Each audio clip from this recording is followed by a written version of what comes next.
Instead, she perfected the art of surviving on her own. Without the help of a pride, this lioness had to adapt. When she hunts, the combination of patience, power, and speed is spectacular.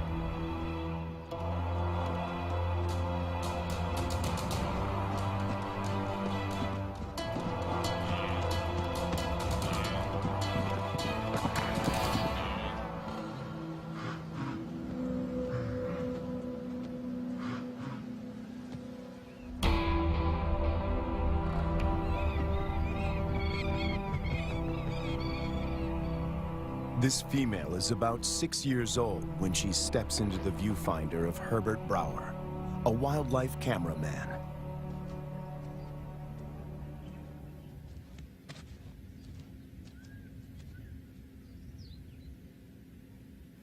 She'd been rarely seen, and if then only at a distance. But suddenly there she was, right in front of our eyes. Herbert is captivated by her and returns to the floodplains of Lua year after year.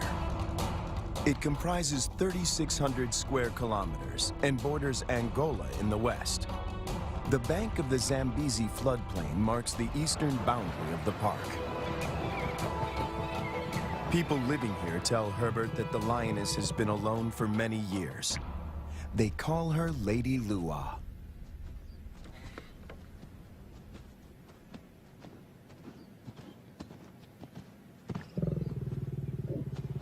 When she rolls for him, a bond develops between them that will have far-reaching consequences. There was one thing, though, that she could not overcome, and that was her isolation. It took me 3 years of filming here on the plains, though, to understand how lonely she really was. At night, she follows Herbert into his camp.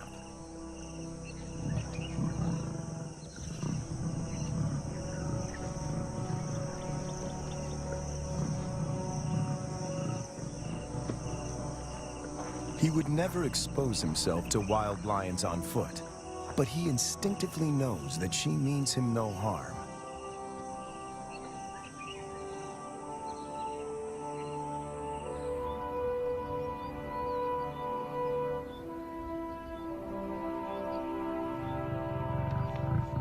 It is true that female lions can survive on their own, but they only thrive as members in a pride.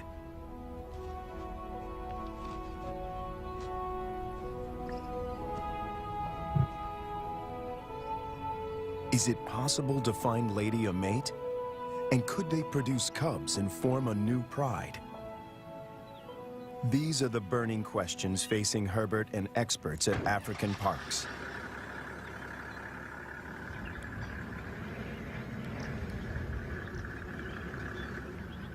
Craig Reed, a manager at African parks, and veterinarian Dr. Ian Parsons face a dilemma. Reintroducing a full pride of lions into Lua could cause havoc. If one cow is killed or one person attacked, the local population would be up in arms.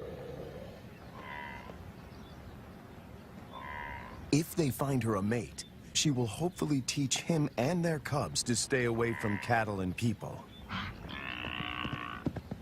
The project is even more viable if she can transfer her impressive hunting skills. It takes 4 years of detailed planning to get the project off the ground. Lady is now collared to keep track of her movement. The average age of a lion in the wild is 16. She has about 6 years to produce a litter.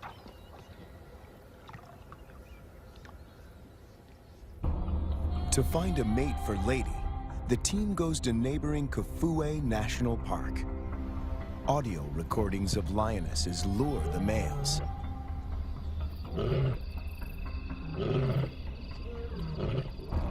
Wildlife vet Dr. Ian Parsons darts 2 males. As a coalition, they stand a better chance to survive the trauma of a translocation. The big question on everyone's mind is whether these two males will bond with Lady. If they do bond with her, she might be able to teach them how to keep a low profile and avoid the villages.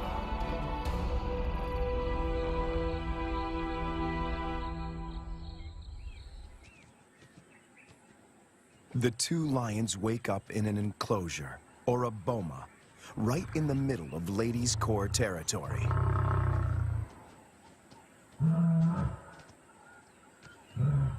One of the males is 3 years old, the other a bit younger. Lady is almost 8 years their senior. The age gap is intentional. Older lions might not submit to Lady's authority. Hopefully, these youngsters will.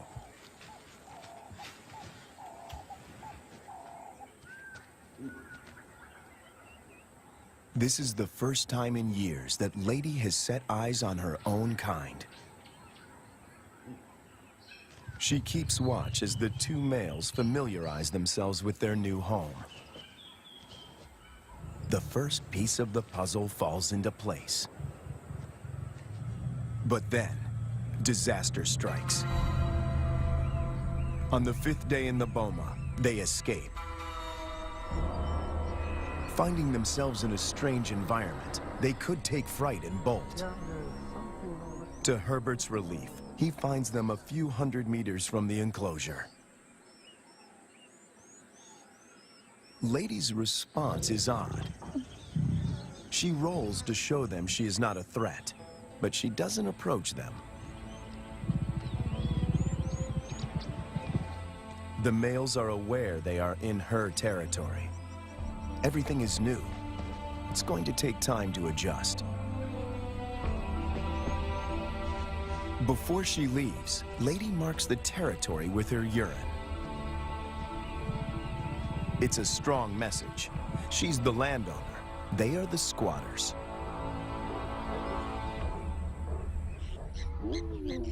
And then she leaves them. The presence of two new lions in Lua has a huge impact on the local residents. It's not only villagers that are now at risk. The arrival of the two lions jeopardizes the hyena's position of power.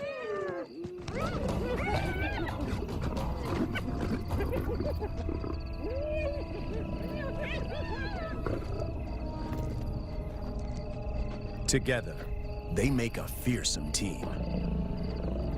Only the younger of the two wears a collar, as they are almost never apart. The acid test is to see whether they will mate with Lady or leave her to seek other females. It's a precarious start, but the journey has begun.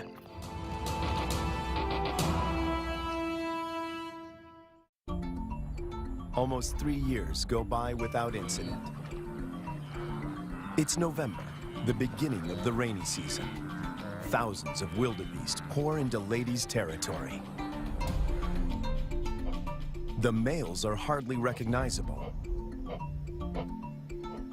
They are now almost 6 years old, and their bodies are beefed up, their manes more pronounced. After all this time, they're still together and have bonded with Lady, who seems to be doing all the hunting.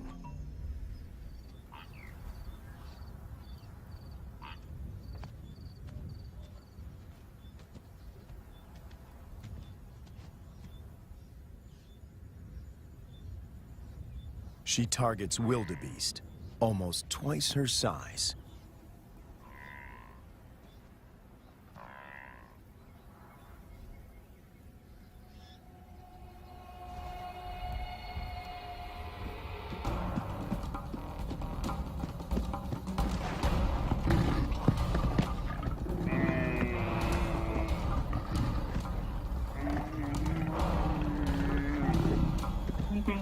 With a powerful bite to the neck, she suffocates her quarry.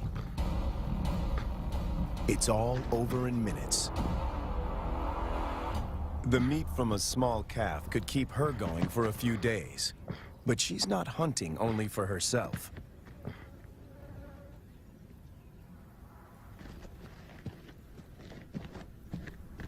As the most experienced hunter in this trio, she is happy to share her kill.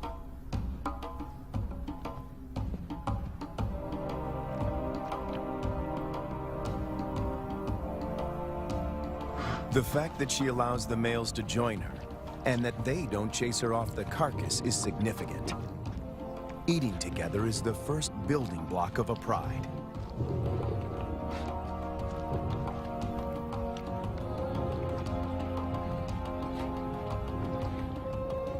Her reward is companionship. The males get the lion's share of her kill. They gorge themselves and can eat up to a quarter of their own weight in one sitting.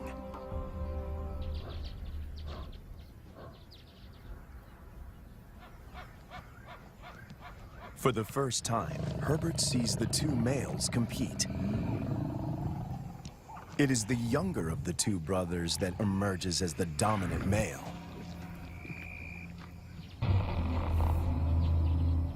He's the one that follows her when she's in estrus.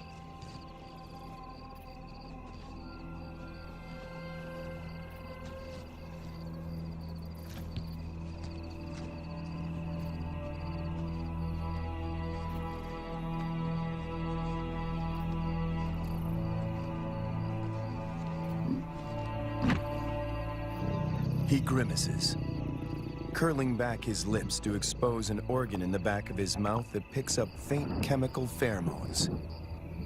He can smell that she's in heat.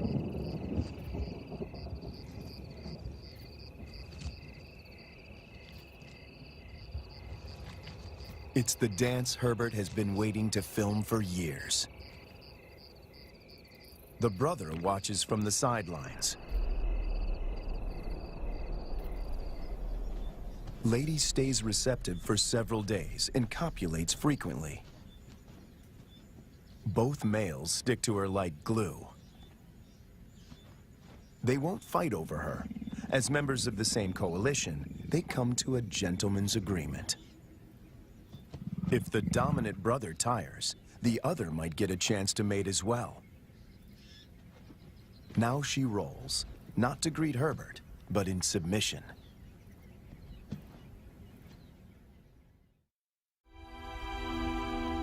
When Herbert returns a year later, there are still no cubs. It's a huge disappointment. Lady is now almost 13 years old, and Herbert and the team must consider the possibility that she is infertile.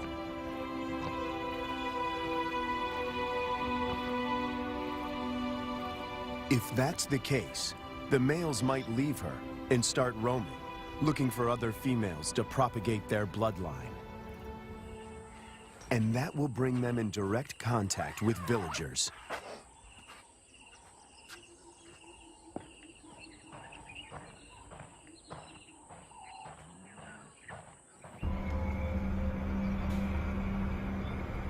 The team decides to import 2 young females. And that takes them back to Kafue.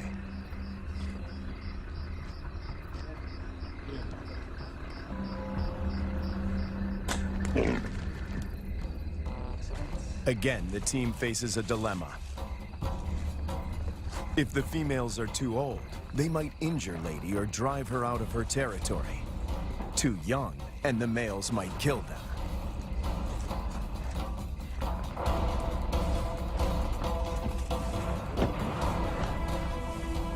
Dr. Ian Parsons oversees the translocation.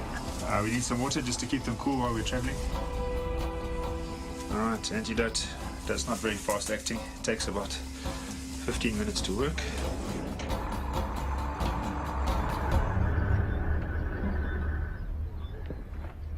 Tranquilized and blindfolded, the 2 females begin their journey to Lua. Their arrival is coded in irony. The tribe settled here more than 100 years ago on the orders of the first king to protect the wildlife.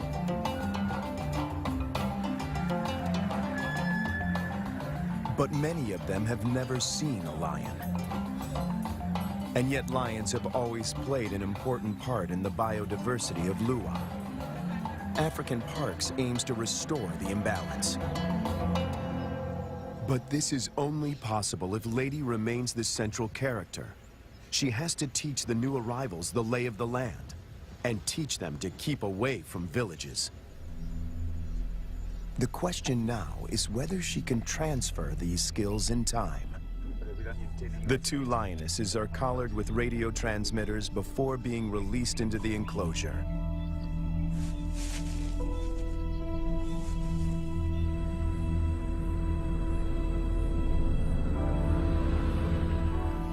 Lady's world is about to be turned upside down once again.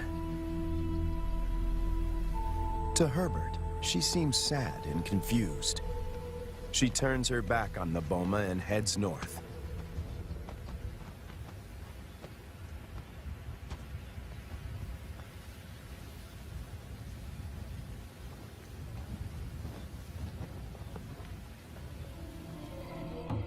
The males, on the other hand, are very interested.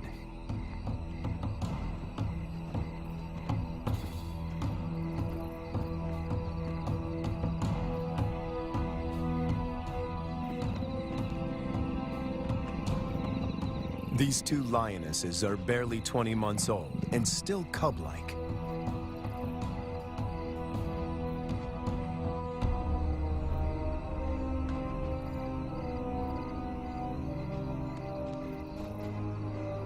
Male lions are known to kill cubs they haven't sired. No one knows how this will play out.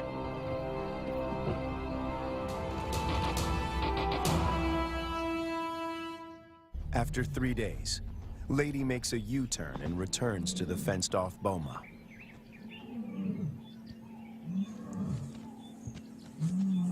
The two young females respond to her calls.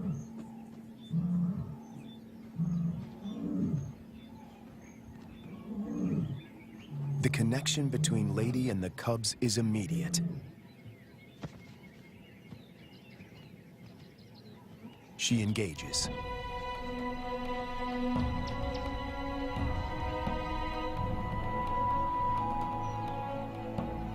Cats are vulnerable when they expose their undersides.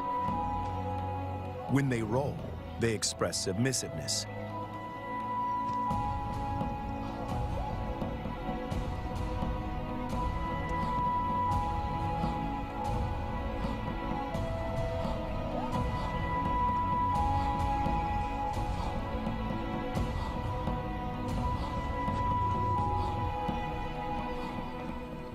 But trouble is on the way.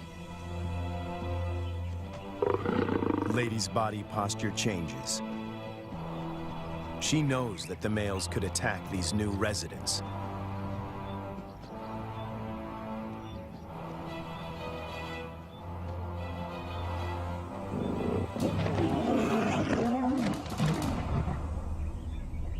Ears back, every muscle contracted. She puts the males in their place.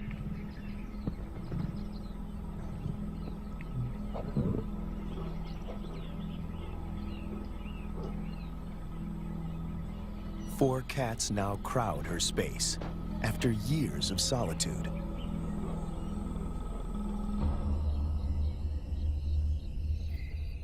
When the males were in the boma, Lady disappeared for days.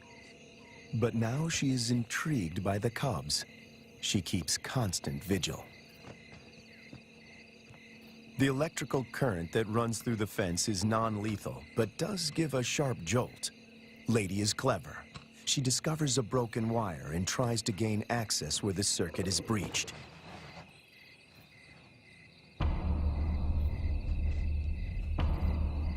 The males are perturbed by the new arrivals. But before they get any ideas, Lady asserts herself. The balance of power might have shifted, but she's still in control.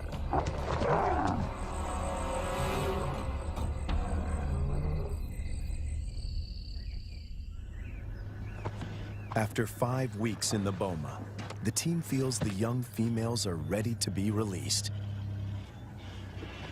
Not sure how the males will react, they lure them away with a fresh carcass.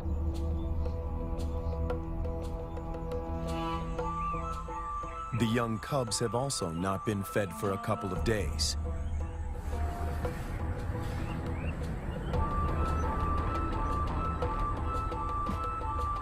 When the gates open, a new chapter begins.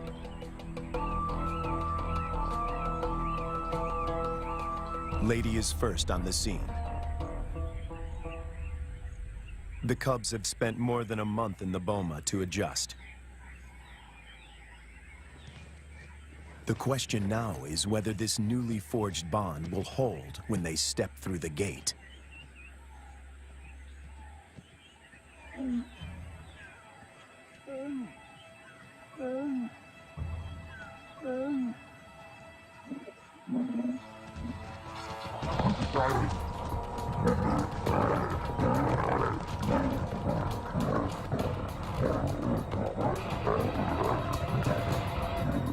The first encounter turns into a catfight.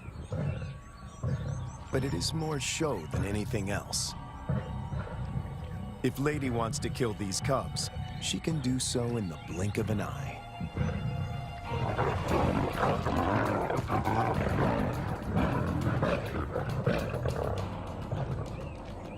The first contact might seem aggressive, but it plays out according to plan. Lady is doing exactly what the team hoped for.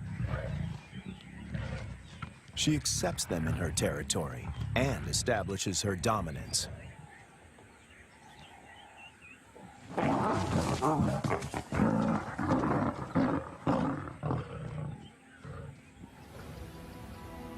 The landscape of Lua now looks very different from the days when Lady followed Herbert to his camp. Now 2 young and subdued females follow her. But Lady is not used to having an entourage. She's not at all familiar with the dynamics of a pride.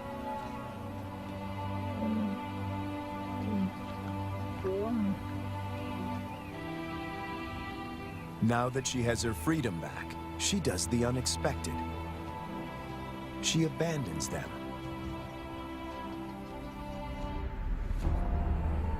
The 2 young females now find themselves in a new and unfamiliar environment swarming with hyenas.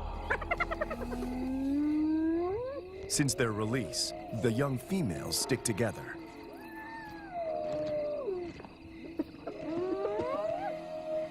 But their lives are in real jeopardy.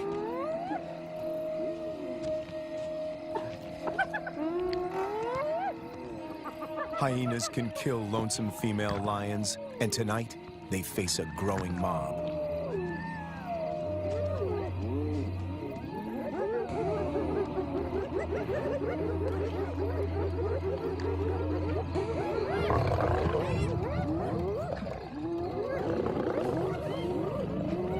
In no time, the newcomers are surrounded by a hungry and ferocious clan.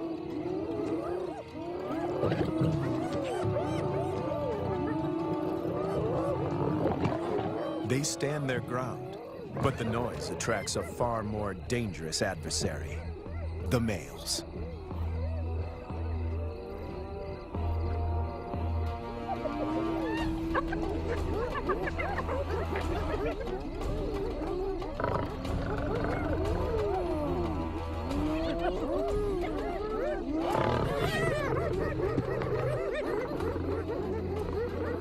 The 2 brothers have finally tracked down the youngsters in the wild, and Lady is nowhere in sight to protect them.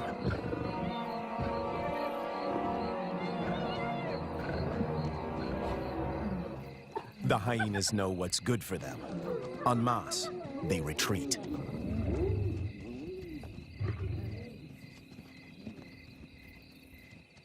This is their first encounter with the males outside the boma. Anything can happen. The brown-collared female is first to bolt. The white collar is cornered before she can escape.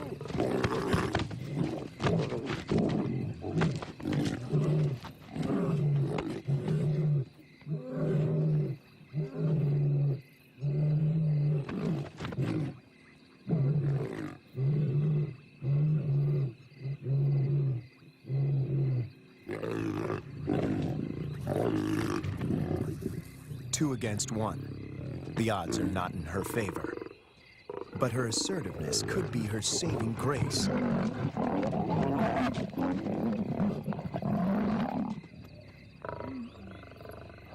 At the right moment, she crouches in submission.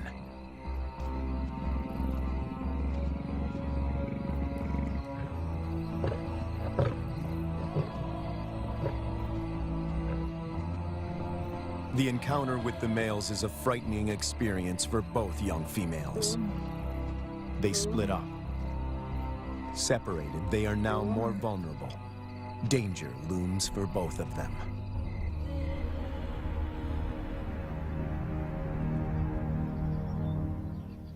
The team manages to track down the females, and they are reunited.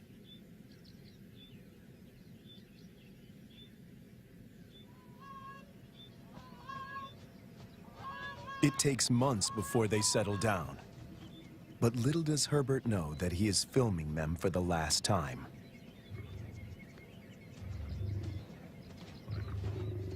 The next day, the brown collar is gone.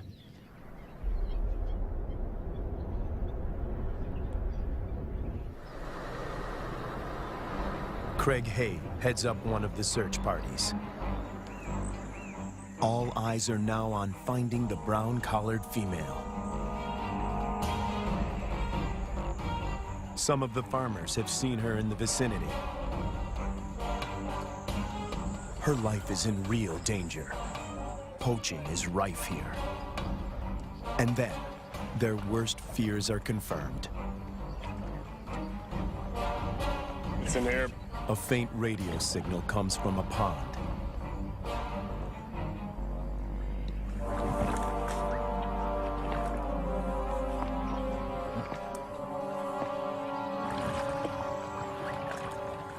Guys, I got it. It is the brown collar. It's been cut. Yes, been cut with a sharp knife. It's a definite cut. You see, so someone found the lion and threw this in. Or killed the lion. Killed the lion and threw this in. The mood is one of despair.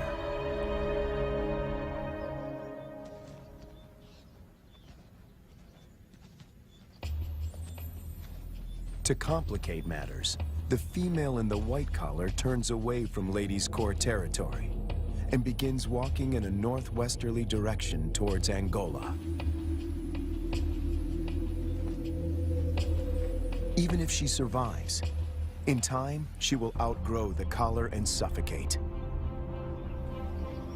The dream to establish a pride in Lua begins to unravel. In an unexpected twist, the males follow the white-collared female to Angola. The further they move away from Ladies' Corps territory, the less influence she has in keeping them out of danger zones. A rescue mission is launched to find the white-collared female and the males before they cross the border. Dr. Matt Becker, who runs the Zambian Carnivore Project, joins the search party. He spots the white-collared female a few kilometers from Angola. They dart her. But she runs into the reeds and almost drowns. She's breathing really well. It's a close shave. It's now 10 to 6. We have 40 minutes.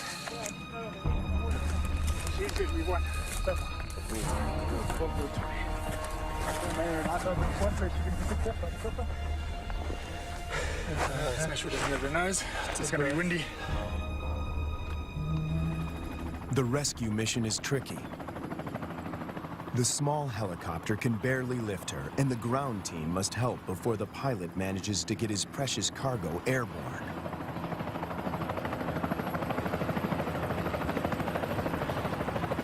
The males have slipped off the radar, and the team hopes they will turn around on their own accord.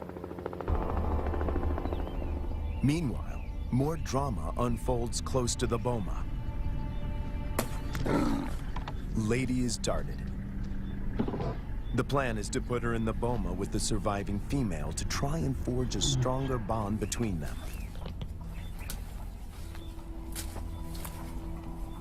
It is the most difficult decision the team has had to make until now. Lady has never been deprived of her freedom. She gets a quick medical checkup and a new collar. The young female, tranquilized, is already in the boma.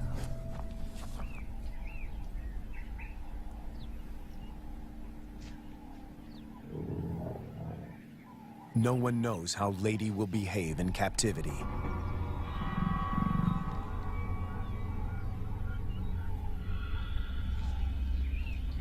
Locked up and frustrated, she could turn violent and kill the youngster. A power struggle is inevitable.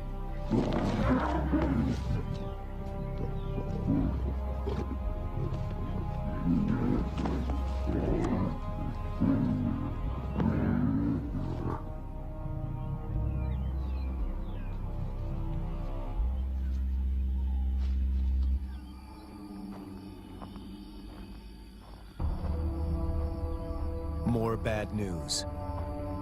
One of the males crosses the border and is killed by cattle farmers in Angola.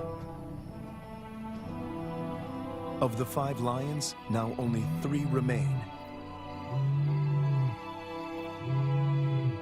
Would this be enough to start a pride? No one knows for sure. Lady, when she recovers from the anesthetic, is extremely agitated. She is on the wrong side of the fence and she can't dig her way out.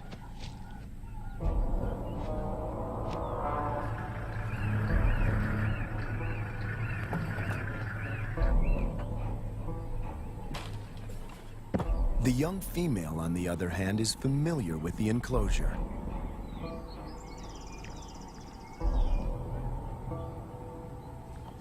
This puts her in a strong position to assert power and seize authority.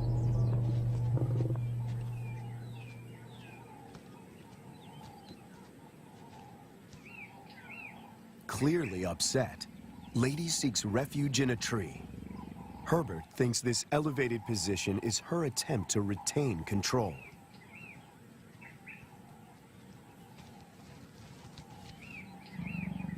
Hunger eventually tempts her down.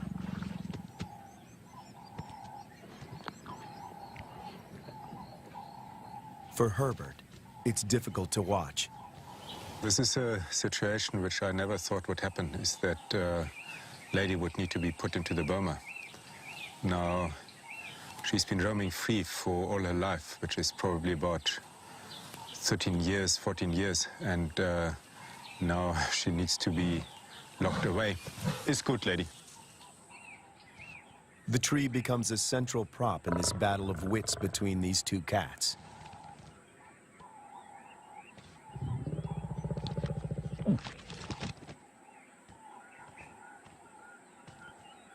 The young female catches on very quickly. She is lighter. If height is of any consequence, she can go higher.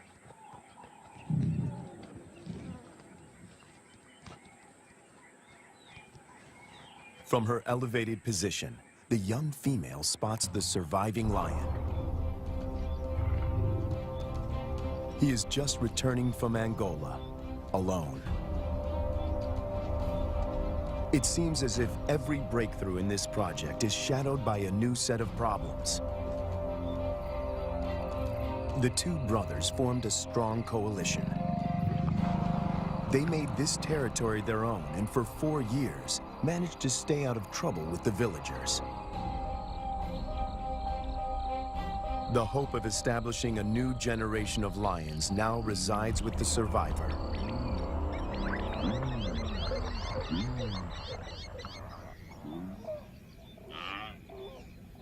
Lady and the young female emerge from the boma after 7 weeks. The outcome of the bonding exercise is disappointing. They split up. Lady doesn't want another cat on her tail.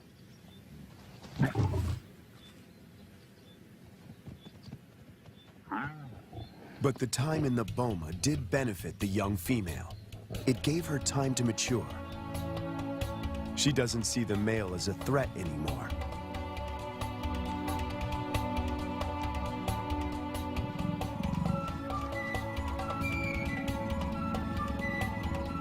There is an explanation for her playful behavior. She is an estrus.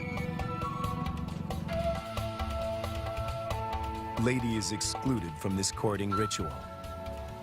After all the turns and twists in this complicated plot, she finds herself once more alone.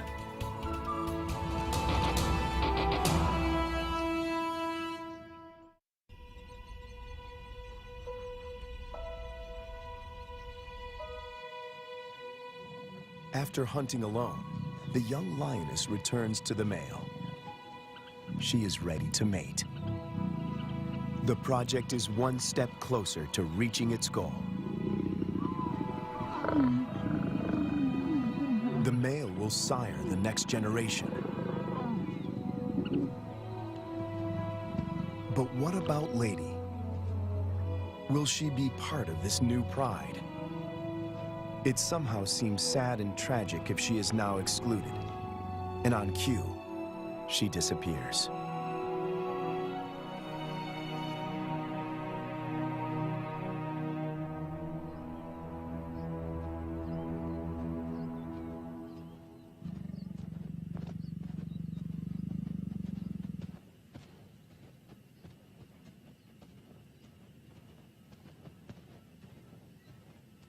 The male now follows the young female when she hunts. To feed both of them, she must target bigger prey.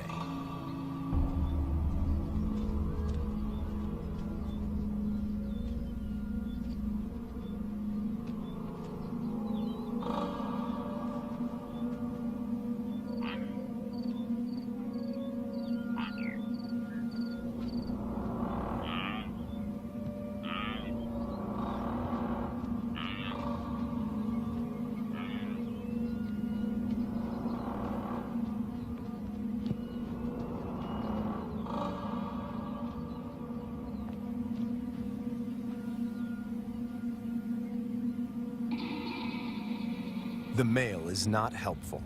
His overeagerness spoils the hunt.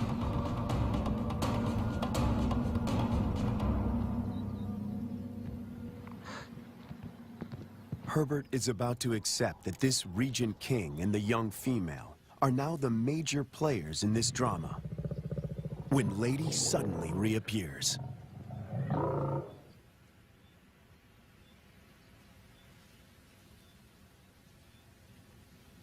The young female watches the reunion from a distance.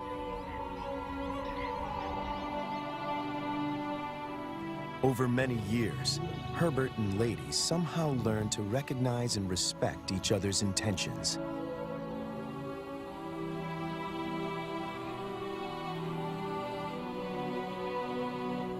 When she looks at him now, he feels he can almost hear her asking, "Is this what you wanted?"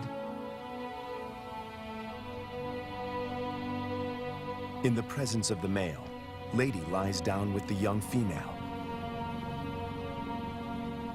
This is what a pride looks like.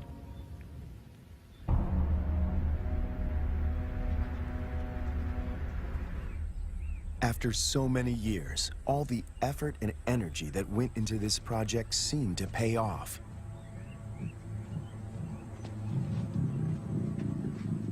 The young female frequently mates with the lion in Lady's presence.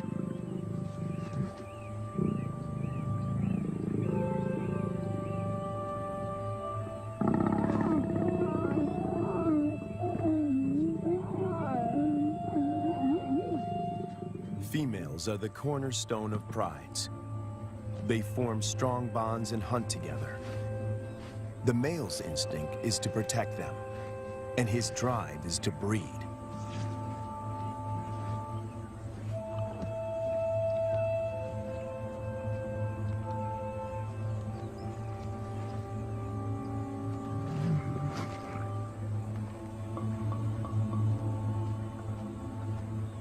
But a female in estrus that leads to mating is not a guarantee that this new pride is stable and secure.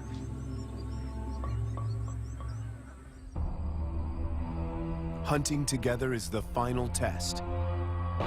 And then it happens. The young female takes the lead. Lady follows. This is certainly a new development.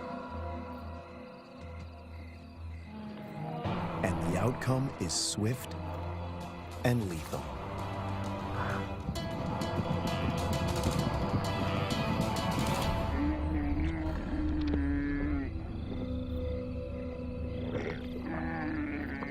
In all his years at Lua, this is the first time that Herbert films Lady not hunting on her own.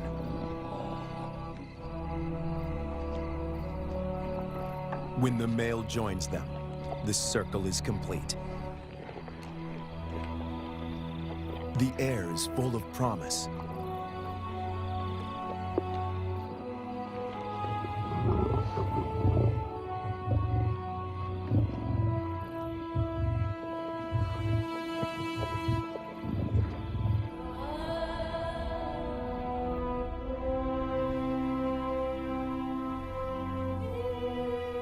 Lady remains the central force and protector of this new pride. She may not give birth to the next Lion King, but she will make sure that he has a kingdom.